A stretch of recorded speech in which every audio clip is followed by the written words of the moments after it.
too scratched out for everything. Night fell on me writing this, and I ran out of paper, so I scratched the name out of the top of the page. Not sure why I'm even writing this, but I guess it feels right. It sort of feels like I have to, like an exorcism. I guess that makes me sound crazy, but that's alright. Lately, I feel like I might be, not that I've heard any voices or anything. Just like that everyday kind, where you forget that you shouldn't, and you think too much about death. Maybe you know what I'm talking about. Or maybe you would have known, or had known. Is it once new? I don't know what tense to use. I know I never used to feel like this. I used to never think of death or hear voices. I used to feel like everything was perfectly in order, a normal life. I guess then came a departure. That I know you understand or would have understood. But I guess things changed after that, and I'm mostly scared now. But it's there in the stories, wherever they are. You can see it. Anybody could if they could look. I wrote some notes in the margins explaining it. It's all there in the lines or in the fine print.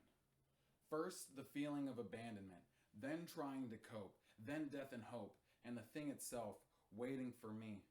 It's all there in the pages ahead of here. It's there, waiting for you or for me. I'm not sure.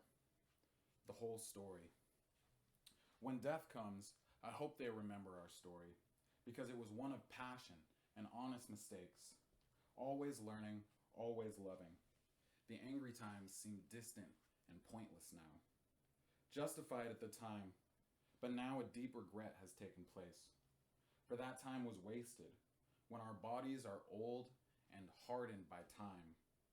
Then our scars will tell our story. But I wonder if you think the same way about death that I do. Will our stories remain forever intertwined and dance? Or will our paths come to different ends? Maybe intentions are less important. Because you wear your bruises the same as everyone else who's felt the worst of it all. Experience paints your perspective. When I go, will God gain my perspective? That might be the only way that I'm saved. Experience paints your perspective. I wonder if you've ever considered this. These questions I don't have answers to. They keep me up. Where will you go when God considers your pain, your hurt? Experience paints your perspective. Are your thoughts as creative as I made them seem? Or are they just fabrications that I pulled from the weeds? I need to know your thoughts about death. I need to know your thoughts about life and love. I need to know your perspective. So now, tell me how your story goes. Have you ever suffered? If so, did you get better, or have you never quite recovered from it? Did you find your lover laying in your bedroom with another, and then did you let it hover over you and everything else well after the fact? Show me all your bruises. I know everybody wears them. They broadcast the pain, how you hurt, how you reacted. Did cancer take your child? Did your father have a heart attack? Have you had a moment that forced the whole heart to grow or retract or shrink? Does the heart shrink? Tell me everything. Tell me everything you know. Were you told as a child how cruel the whole world can be? Did anybody ever tell you that? Tell me what your purpose is. Who it was that put you here and why. Did anybody really put you here at all? And what of those necessities? Like how to cope with tragedy and pain? Did anybody ever show you how? When it hits, will my heart burst or break or grow strong? Is there really only one way to know now?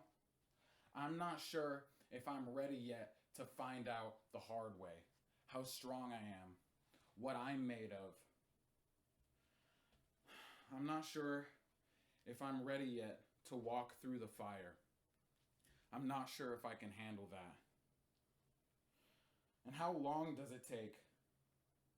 Do you think if the heart keeps on shrinking, maybe there will be no heart at all? Am I better off just bursting or breaking? Because I don't see my heart growing strong. So tell your stories to me. Show your bruises. Let's see what humanity is capable of handling. She lost her kid, only 7, to cancer. She answered with faith in her God and carried on. While he was attacked by his son and was stabbed in the stomach and his back and his arms, he showed me scars. 82 years old, told me I still have my daughter and my wife, and I still have my life and my son. So tell me what your worst fears are. Tell me what your worst fears are. I bet they look a lot like mine. Tell me what you think about when you can't fall asleep at night. Tell me that you're struggling. Tell me that you're scared. No, tell me that you're terrified of life. Tell me that it's difficult to not think of death sometimes. Tell me how you lost. Tell me how he left. Tell me how she left.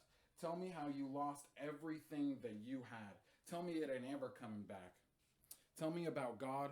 Tell me about love. Tell me about all of the above. Tell me that you think of everything in fear. I bet you're not the only one who does. Everyone in the world comes at some point to suffering. I wonder what I'll find. I wonder. Everyone in the world is searching for someone or something. I wonder what I'll find. I wonder.